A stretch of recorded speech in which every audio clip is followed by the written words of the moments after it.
오늘 우리에게 주시는 하나님 말씀은 에베소서 2장 1절에서 9절까지 말씀입니다. 에베소서 2장 1절에서 9절까지 말씀입니다. 제가 가진 성경은 신약성경 311페이지쯤에 있습니다. 우리 한 절씩 교독하고 마지막 절 합독하겠습니다. 그는 허물과 죄로 죽었던 너희를 살리셨도다. 그때에 너희는 그 가운데서 행하여 이 세상 풍조를 따르고 공중의 권세 잡은 자를 따랐으니 곧 지금 불순종의 아들들 가운데서 역사하는 영이라. 전에는 우리도 다 그 가운데서 우리 육체의 욕심을 따라 지내며 육체와 마음에 원하는 것을 하여 다른 이들과 같이 본질상 진노의 자녀이었더니 긍휼이 풍성하신 하나님이 우리를 사랑하신 그 큰 사랑을 인하여 허물로 죽은 우리를 그리스도와 함께 살리셨고 너희는 은혜로 구원을 받은 것이라. 또 함께 일으키사 그리스도 예수 안에서 함께 하늘에 앉히시니 이는 그리스도 예수 안에서 우리에게 자비하심으로써 그 은혜의 지극히 풍성함을 오는 여러 세대에 나타내려 하심이라.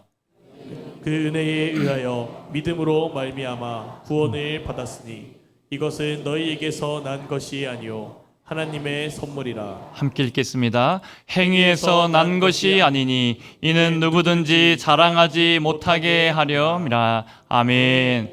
할렐루야. 아멘. 우리 오늘 주일 오전 예배 나오신 여러분들을 환영하고 축복합니다. 오늘 또 하나님의 예비하신 은혜, 우리를 위해서 놀랍게 쏟아부어 주시는 그 사랑을 경험하는 복된 예배 되시기를 주님의 이름으로 축원드립니다. 먼저 한 이야기로 말씀을 시작하고 싶습니다. 어떤 꼬마 감자가 있었습니다. 이 어린 감자가 엄마에게 물어봅니다. 엄마, 나 감자 맞죠? 엄마가 말했습니다. 당근이지. 여러분, 그 말을 듣고 이 꼬마 감자가 상처를 받고 집을 나가버렸습니다. 엄마가 자기를 당근이라고 하니까 정체성에 혼란이 와서 나갔습니다. 여러분, 가출했다가 너무 외롭고 또 힘들어가지고 다시 집으로 돌아왔습니다. 이제 할머니에게 좀 위로를 받고 싶어가지고 할머니에게 물었습니다. 근데 그때 때마침 할머니가 또 경상도 분이신데, 할머니 저 감자 맞지요? 저 감자 맞지요?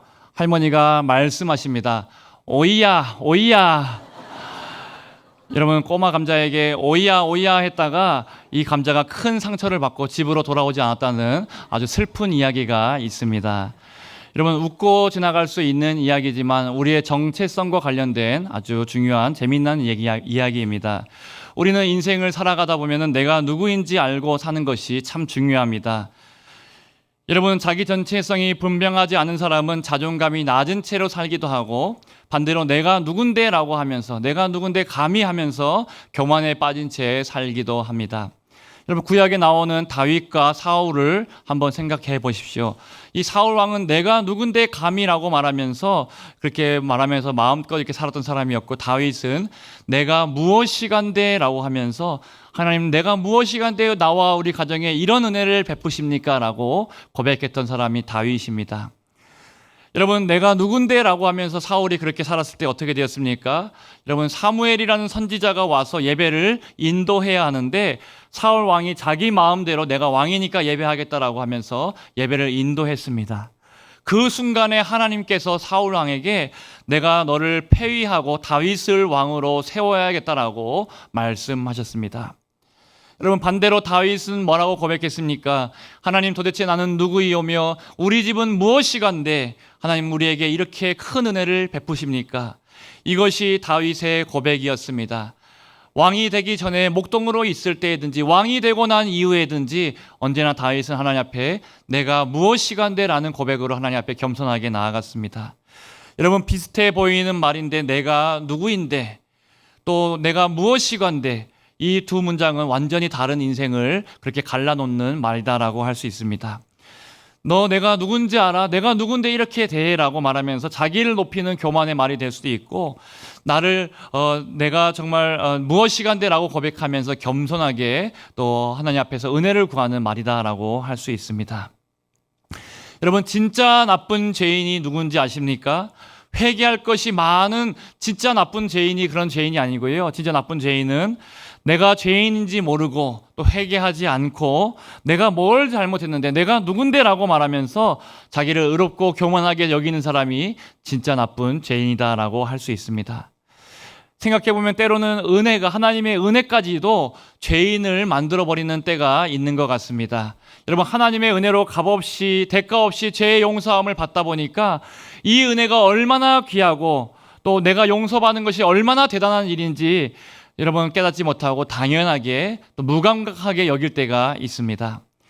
여러분, 좋은 부모님 밑에서 반드시 좋은 자녀가 나오는 것이 아닙니다. 오히려 모진 부모님 밑에서 그것들을 이겨내고 좋은 자녀가 나오기도 합니다. 여러분, 왜 그렇습니까? 좋은 부모 밑에서 따뜻하고 편안하게만 자란 자녀가 오히려 약하게 그렇게 성장할 수도 있다는 것이죠. 부모가 모든 것을 다 해주니까 부유하게만 살다 보니까 배고픔이 무엇인지 모르고 넉넉한 것이 복인지 모르고 감사하지 못합니다. 아파 본 적이 없으니까 건강의 소중함을 모르고 또 넉넉한 재정 속에 살다 보니까 가난이 얼마나 우리 인간을 비참하게 만드는지 알지 못합니다. 여러분, 그러다 보니까 나중에 돈 때문에 타락하게 되고 또 건강에 감사하지 못하고 마음껏 건강을 그렇게 사용하다가 건강이 나빠지기도 하고 사람의 관계에서 실패하고 사랑에 실패할 때도 있다라는 것이죠. 여러분, 그래서 우리 이 시대의 사람들을 바라볼 때 우리가 은혜가 참 좋은 선물이고 하나님의 선물인데 감사해야 되는데 때로는 이 은혜를 우리가 너무 무디게 여기고 무감각해져서 이 은혜를 값싼 은혜로 만들어버리고 또 하나님께 감사하지 못하여서 타락할 때가 있다라는 생각이 듭니다. 여러분, 그래서 하나님께서는 우리에게 은혜를 주시지만 때로는 동시에 고통과 고난을 허락하셔서 우리를 겸손하게 하시고 하나님을 찾게 하시는 분이 바로 우리 하나님이십니다. 여러분, 고통을 통해서 내가 누군지를 알고 또 내가 무엇이간데라고 겸손하게 우리가 하나님 앞에 나아갈 수 있도록 만들어 주십니다. 여러분, 그래서 오늘 내가 무엇이간데라는 이 고백은 은혜를 아는 사람의 고백이고 은혜를 구하는 겸손한 고백이다라고 할 수 있습니다. 내가 무엇이간데 나에게 이런 은혜를 베푸십니까? 내가 무엇이간데 나를 구원해 주셨습니까? 내가 무엇이라고 가장 귀한 독생자 예수 그리스도를 나를 위해서 죽게 하셨습니까? 여러분, 오늘 우리가 읽은 에베소서 2장 1절부터 9절까지 말씀은 우리가 이 질문에 대해서 답을 할 수 있도록 서보게 만들어줍니다. 내가 누구였고 내가 어떤 존재였고 그런 나에게 하나님이 무슨 일을 하셨는지가 오늘 말씀에 나와 있는데 오늘 말씀을 우리가 세 가지를 통해서 함께 하나님의 은혜를 나누고자 합니다. 여러분, 첫 번째 우리 화면을 통해서 첫 번째를 같이 한번 읽어보겠습니다. 시작. 나는 허물과 죄로 죽었던 자입니다. 여러분, 오늘 1절 말씀에 보면 바울이 이렇게 말합니다. 1절 말씀에 그는 허물과 죄로 죽었던 너희를 살리셨도다. 여러분, 이렇게 1절 말씀에 보니까 허물과 죄를 구분해서 말하고 있는데 여러분, 이 죄는 무엇입니까? 아담 때로부터 내려오는 그런 우리의 모든 원죄다라고 할 수 있습니다. 그리고 허물은 무엇입니까? 이 원죄 플러스 우리가 지금도 짓고 있는 자범죄, 우리가 매일매일 짓고 있는 그런 연약함에 나오는 허물들이 자범죄다라고 할 수 있습니다. 여러분, 그래서 이 죄의 결과로 어떤 결과가 있었는가? 2절부터 3절 말씀을 보시면요. 여러분, 그래서 우리가 이 죄의 결과로 우리가 어떤 자가 되었습니까? 허물과 죄로 죽었고 세상 풍조를 따르는 자가 되었고 공중의 권세를 잡은 자를 따르던 자였습니다. 육체와 마음이 원하는 대로 살았던 자들이 바로 우리들이었고 본질상 진노의 자녀였다라고 말씀하고 있습니다. 여러분, 죄로 따지자면은 여러분, 이 죄가 간장에 푹 절인 그런 장아찌가 있지 않습니까? 장아찌가 있지 않습니까? 여러분, 마찬가지로 우리가 뼛속까지 죄인이었고 그렇게 죄에 푹 절어진 그런 죄인이 바로 우리였다라고 성경이 말씀하고 있습니다. 여러분, 오늘 말씀을 기록한 바울은 나중에 뭐라고 고백합니까? 주님, 제가 죄인 중에 괴수입니다 라고 고백하고 그것이 정직한 모든 우리들의 고백이다라고 합니다. 여러분, 자신이 죄인이라는 것을 아는 것도 하나님의 은혜입니다. 캐나다에 어떤 조폭 형제가 있었습니다. 형이 총기 사고로 그만 먼저 세상을 떠나게 되었고 장례식을 이제 동생이 치러주고 있는데 동생 조폭이 목사님에게 찾아가서 말했습니다. 목사님, 장례식을 집례할 때 우리 형이 성자였다라고 꼭 말해 주십시오. 착한 일을 많이 한 그런 성자였다라고 말해주시면은 제가 만불을 목사님께 더 드리겠습니다라고 말했습니다. 여러분, 만불이면 1,000만 원이 훨씬 넘는 돈인데 목사님이 알겠다라고 그렇게 하고 장례가 시작되었습니다. 장례를 집례하는데 목사님이 그 약속대로 이 형은 정말로 성자였다라고 그렇게 말하면서 한 가지 말을 덧붙였습니다. 이 형은 동생에 비하면은 진짜 성자였습니다라고 그렇게 한마디 말을 덧붙였습니다. 여러분, 참 지혜로운 목사님이죠. 아무리 포장하려고 해도, 아무리 성자로 이렇게 포장시키고 싶어도 포장할 수 없으니까 동생보다는 성자였더라고. 그런데 사실은 도토리 키재기라고 둘 다 죄인이라는 것을 이렇게 삥 돌려가지고 지혜롭게 말했다라는 것이죠. 여러분, 이렇게 모든 사람이 죄인이고, 여러분, 우리도 마찬가지로 하나님 앞에서 본질상 죄인이었다라고 할 수 있습니다. 그런데 여러분, 놀라운 하나님의 은혜가 무엇입니까? 그 큰 사랑으로 우리를 살리셨다는 것이 놀라운 하나님의 은혜입니다. 우리 앞에 화면 통해서 같이 한번 우리 두 번째 대지도 읽어보겠습니다. 시작. 그 큰 사랑으로 우리를 살리셨다는 것이 하나님의 놀라운 은혜입니다. 아멘. 여러분, 1절과 5절 말씀을 동시에 한번 보시면요, 똑같이 뭐라고 말하는가 하면은 예수님께서 우리의 모든 허물과 죄로부터 죽었던 우리들을 살리셨다라고 그렇게 동일하게 말씀하고 있습니다. 여러분, 그렇다면 왜 하나님께서는 이렇게 하찮은 내 인생을 귀하게 여기시고 우리를 살려주셨을까요? 왜 하나님 아버지께서는 하나밖에 없는 아들 예수 그리스도를 이 땅에 보내셔서 우리를 대신해서 십자가에서 죽게 하셨을까요? 또 왜 예수님은 하나밖에 없는 자기 생명을 우리를 위해서 내어주셨을까요? 한 번도 거부하지 않으시고 기쁨으로 그렇게 자기 목숨을 순종하면서 내어주셨을까요? 여러분, 100마디 말을 해도 소용없는데, 설명을 다 할 수 없는데 이유는 단 한 가지라고 할 수 있습니다. 바로 나를 사랑하시는 그 하나님의 크신 은혜 때문입니다. 여러분, 우리도 하나님이 없으면 살아갈 수 없지만 하나님께서도 마찬가지입니다. 하나님께서도 너가 없으면은 살 수 없다라고 그렇게 우리에게 말씀해 주십니다. 하나님이 누구누구야, 너도 나 없으면 살 수 없지만 나도 너 없이는 살 수 없단다라고 말씀하시면서 하나님께서는 그 사랑을 우리에게 쏟아 부어주시는 그런 하나님이신 줄로 믿습니다. 여러분, 그래서 우리 전 요셉이라는 목사님이 계신데요, 우리 앞에 혹시 화면이 준비되어 있으면 한번 띄워주시겠습니까?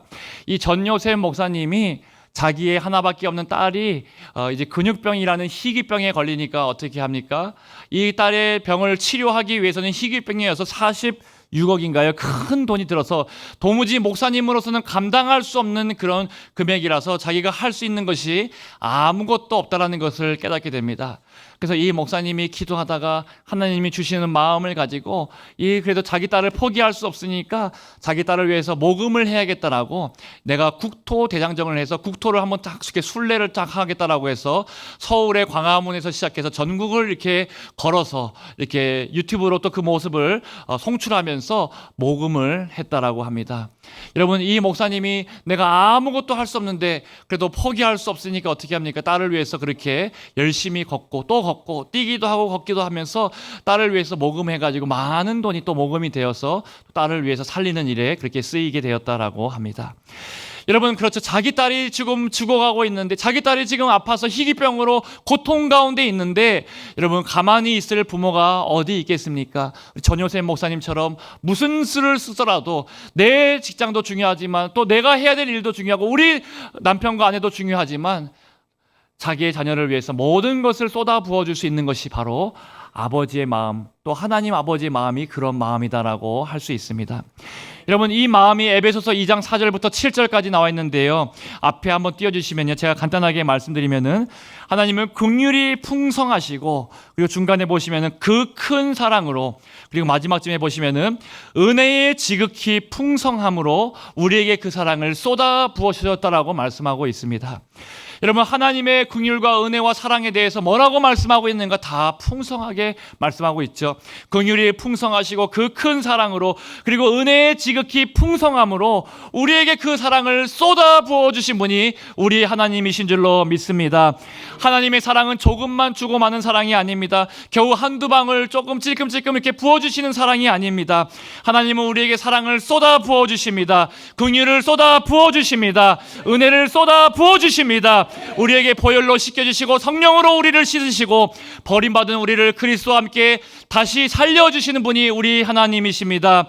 여러분, 우리는 저 땅 아래 저 지옥의 가장 깊은 곳에서 영원히 심판받고 영원히 고통을 당해야 될 자들이 바로 우리들인데, 그런 우리들을 높여주시고 하늘 보좌 위에 앉혀주셔서 하나님과 함께 하나님과 같이 되게 하시는 것이 하나님의 뜻이고 하나님의 놀라운 계획인 줄로 믿습니다. 여러분, 우리가 주일학교 때 자주 불렀던 찬양 중에서 그런 찬양이 있지 않습니까? 주 우리 아버지. 이 찬양 처음 들으셨습니까? 우리 아시면 한번 같이 불러보겠습니다. 시작. 주 우리 아버지, 우리는 그분의 자녀, 예수 우리 형제, 손에 손잡고 하나 되어 함께 걸어가리. 할렐루야. 여러분, 이 찬양에 보니까 하나님이 주 우리 아버지 되어주신다라고 그렇게 말하고, 또 뭐라고 말합니까? 놀라운 가사가 나와 있지 않습니까? 예수님이 우리의 형제가 되어주신다라고, 주 우리 아버지, 우리는 그분의 자녀, 예수 우리 형제, 손에 손잡고 하나 되어 함께 걸어가자라고 그렇게 찬양에 놀라운 그런 가사들이 나오고 있습니다. 다 성경에 있는 말씀들을 근거로 해서 예수님이 우리의 형제다라고 그렇게 말하고 있는데, 여러분, 이것이 우리가 나중에 미래에 이루어질 일뿐만 아니라 지금 예수님을 믿는 우리들에게 이미 이루어진 일이다라고 성경은 우리에게 말씀합니다. 우리는 이미 하나님의 자녀가 되었고, 우리는 예수님을 믿는 순간 이미 구원을 받았고, 우리는 이미 하늘에 올려진 자가 되었고 하늘에 앉힌 자가 되었다라고 성경은 우리에게 말씀하고 있습니다. 여러분, 죄인인 내가 도대체 뭘 하라고 나 하나를 위해서 그렇게 놀라운 일들을 하나님께서 이루어지게 하셨습니까? 여러분, 다시 한번 생각해 보면 성부 하나님은 태초전에 나를 향한 놀라운 구원의 계획을 가지고 계획하셨고, 성자 예수님은 십자가와 부활로 그 구원을 성취하셨습니다. 성령 하나님은 지금도 그리고 이제부터 영원까지 그 구원을 내 손을 꽉 잡으시고 끝까지 책임지고 인도해 주시는 분이 성령 하나님이십니다. 여러분, 성부 하나님은 자기의 독생자를 나 하나 때문에 이 땅에 보내셔서 죽게 하신 분이 성부 하나님이시고, 성자 예수님은 그 하나님의 뜻에 순종하여서 그렇게 우리를 위해서 십자가에서 죽으셨습니다. 하나님, 내가 왜 갑니까? 나는 하늘 보좌 위에 있어야지 내가 왜 갑니까? 저 천사를 보내십시오라고 그렇게 말씀하지 않으시고, 알겠습니다 하나님, 제가 저들을 구원하기 위해서 제 생명을 바치겠습니다라고 바닥에 짓밟혀서 벌레처럼 죽어 마땅한 우리들을 위해서 자기의 모든 피를 흘리셔서, 자기의 물과 피를 다 흘리셔서 우리를 구원해내신 분이 예수 그리스도이십니다. 그리고 그 예수님께서 이 정도로 내가 십자가에서 수고했으면 됐지라고, 이제 너가 남은 인생은 너가 열심히 살아라라고 그렇게 말씀하지 않으시고, 여러분, 예수님께서 승천하실 때에 성령님을 보내주셔가지고 우리의 인생을 꽉 붙잡아 주시고 끝까지 책임지시고 우리를 위로하시고 인도하시고 우리에게 힘주시고 격려하셔서 끝까지 그 길을 완주할 수 있도록 인도해 주시는 분이 성령님이신 줄로 믿습니다. 우리가 다른 길로 가면 성령님이 그 길이 아니다라고 바로 잡아주시고, 때로는 우리가 연약해서 넘어지면은, 또 힘들어하면서 넘어져 있으면은 우리를 격려해 주시고, 또 잘 가면은 박수를 쳐주시고, 힘들고 지치면은 나의 등 뒤에서 나를 밀어주셔서 잔잔한 미소로 그렇게 우리를 바라봐 주시면서 인도해 주시는 분이 우리 성령 하나님이신 줄로 믿습니다. 여러분, 그래서 나 한 사람의 구원을 위해서 성부, 성자, 성령 하나님께서 이런 놀라운 일들을 우리를 위해서 일해 주셨다라는 것입니다. 여러분, 이 구원이 얼마나 위대한 구원입니까? 얼마나 놀라운 선물입니까? 우리는 이 구원을 선물로 받아서, 또 값없이 은혜로 받아서 공짜라고 해서 여러분, 이것을 절대로 값싼 은혜라고 착각하지 마시기를 바랍니다. 여러분, 우리가 대가를 지불할 수 없었기 때문에 선물로 주셨지만, 이것은 값으로 매길 수 없는 어마어마한 은혜와 선물을 우리가 받은 줄로 믿습니다. 여러분, 이렇게 우리의 구원의 시작도 하나님이셨고, 구원의 과정도 하나님이 이루시고, 구원의 모든 마지막까지 완성시키실 분도 오직 하나님이신 줄로 믿습니다. 우리가 이 구원을 위해서 내가 한 일은 0.00001%도 없다라고 여러분, 우리가 확신 있게 생각해야 합니다. 내가 구원을 위해서 내가 한 것이 아무것도 없습니다. 오늘 그래서 에베소서 2장 8절과 9절 말씀이 이것을 말씀해 주고 있는데, 우리 같이 앞에 화면 통해서 읽어보겠습니다. 시작. 너희는 그 은혜에 의하여 믿음으로 말미암아 구원을 받았으니 이것은 너희에게서 난 것이 아니요 하나님의 선물이라. 행위에서 난 것이 아니니 이는 누구든지 자랑하지 못하게 함이라. 아멘. 여러분 이 말씀에 보니까 행위에서 난 것이 아니고 하나님의 은혜고 선물이다라고 말하면서 우리의 행위는 1도 안 들어가 있다라고 말씀하면서 그래서 우리가 누구든지 자랑하지 못하게 하고 하나님께만 영광 올려드리고 하나님께만 감사하고 이 구원의 감격, 은혜의 감격에 속에서 살아갈 수 있도록 그렇게 하나님께서 모든 장치를 마련해 놓으신 것입니다. 여러분 그래서 구원받은 사람으로서 우리는 이렇게 말하지 말아야 합니다. 내가 누군지 알아? 내가 교회에서 얼마나 열심히 봉사하고 내가 지금까지 얼마나 교회를 위해서 헌신했는지 알아? 라고 말하는 것이 아니라 하나님의 은혜가 나를 여기까지 인도했습니다. 하나님께서 모든 것을 하셨습니다라고 나를 드러내는 것이 아니라 하나님을 드러낼 수 있는 그런 복된 저와 여러분들이 되시기를 축복합니다. 여러분 그래서 우리의 믿음까지도 하나님이 선물로 주셨습니다. 믿음도 하나님이 믿어지게 해주셔야지 믿을 수가 있고 여러분 그래서 성령님께서 성령으로 아니하고는 우리가 예수를 주라고 시인할 수 없다라고 성경은 우리에게 말씀하고 있습니다. 모든 것이 하나님의 선물이고 모든 것이 하나님의 은혜였고 그 선물을 겸손하게 우리가 믿음으로 받는 빈손, 그 빈손이 우리의 믿음이다라고 할 수 있습니다. 자, 여러분 마지막 세 번째로 이 은혜를 받는 자의 반응에 대해서 우리 한번 앞에 화면 통해서 읽어보겠습니다. 시작. 은혜를 받은 자의 반응이 있어야 합니다. 아멘. 여러분 이 은혜를 받은 자의 반응이 무엇입니까? 내가 누군데가 아니고 내가 무엇이간데라는 그런 겸손한 고백입니다. 여러분 진짜 구원받은 사람은 이 은혜를 가지고 자기를 높이거나 자기를 교만하거나 자기를 자랑하지 않습니다. 왜 그런가 하면 내가 한 것이 하나도 없다라고 그렇게 말씀하기 때문입니다.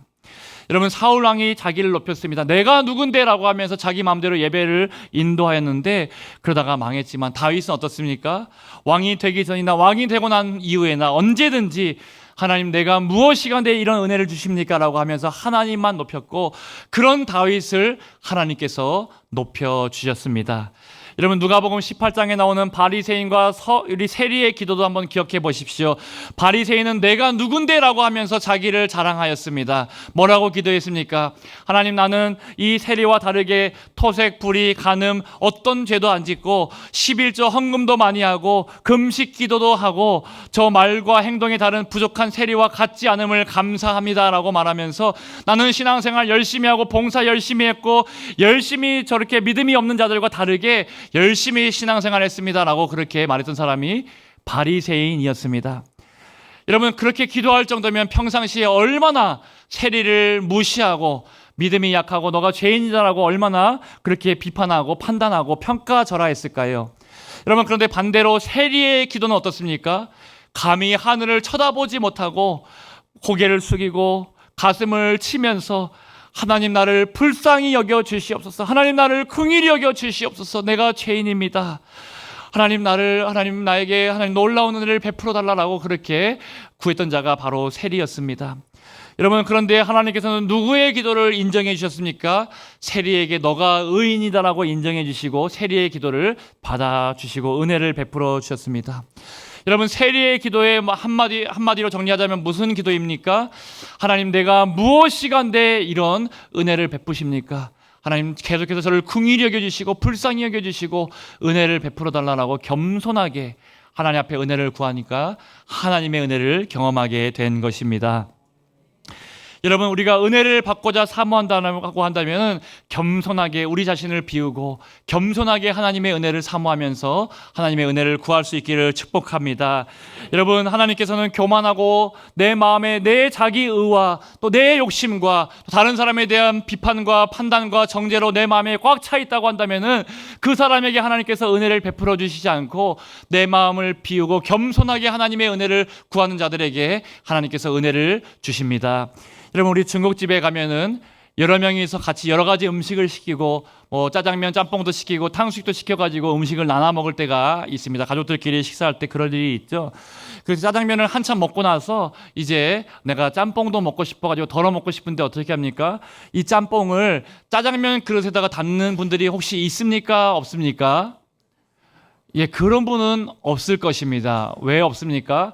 이 짜장면 소스가 남아있고 야채가 남아있는데 거기에다 짬뽕을 섞어서 이렇게 먹게 되면은 이 맛도 아니고 저 맛도 아니고 정말 그렇게 먹을 수 없는 음식이 돼버리기 때문에 짜장면 그릇에다가 짬뽕을 이렇게 넣어서 이렇게 덜어서 먹는 사람은 아무도 없을 것입니다. 괜히 얘기했더니 배고프네요. 나중에 짜장면 한 그릇 사주십시오. 예.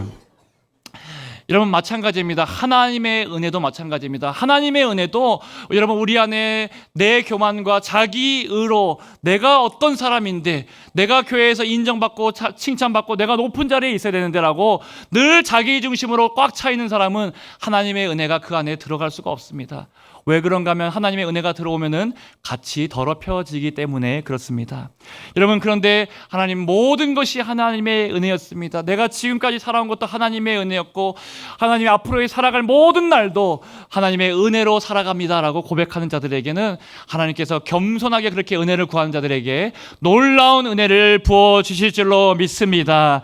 여러분 오늘 말씀을 마무리하면서 때로는 우리 삶 속에서 건강을 잃을 때도 있고 돈을 잃을 때도 있고 사람과의 관계를 잃을 때도 있습니다. 그런데 여러분 우리가 가장 잃지 말아야 될 것이 무엇입니까? 우리가 뭐 돈을 잃으면 조금 잃었고 사람을 잃으면 좀 더 큰 것을 잃었고 건강을 잃으면 모든 것을 잃었다라고 말하는데 우리 기독교는 한 가지를 더 말합니다. 건강을 잃어도 괜찮은데 하나님의 은혜를 잃어버리면 모든 것을 잃어버린 것이 되고 맙니다. 여러분 우리가 어떤 순간이 있어도 하나님의 은혜만 붙잡고 하나님의 은혜만 우리 가운데 있다라고 한다면은 우리의 돈도 우리의 건강도 또 우리의 관계들도 나중에 다시 회복하게 되는 역전의 은혜가 반드시 있습니다. 여러분 그래서 오늘 말씀에 나왔던 다윗도 다른 것은 다 잃어버려도 자식이 압살롬이 배반을 하기도 하고 또 여러분 우리 자기를 쫓는 또 배신하는 그런 사람들이 있고 또 온 군대가 자기를 쫓고 왕위에서 쫓겨나게 되고 모든 것을 잃는 것 같은 그런 순간이 왔어도 하나님 앞에 눈물로 기도하면서 하나님 제가 은혜만큼은 빼앗기지 않기 원합니다. 하나님 은혜만큼은 포기할 수 없습니다. 하나님 내가 무엇이간데 지금까지 은혜를 베풀어 주셨습니까? 앞으로도 주님 긍휼히 여겨 주시옵시고 눈물로 기도하면서 하나님의 은혜를 구할 때 하나님께서 다윗 가운데 놀라운 역사로 은혜를 베풀어 주셨습니다. 여러분 신약 성경에 나오는 오늘 말씀을 기록하고 있는 바울도 마찬가지입니다. 바울도 하나님의 은혜로 살아왔고 또 육체의 가시가 생겨서 건강이 나빠지는 그런 상태가 놓여졌습니다. 하나님 이 육체의 가시를 없애달라고 3번이나 하나님 앞에 간구했는데 하나님이 그 육체의 가시를 없애주지 않고 있는 때가 있었습니다.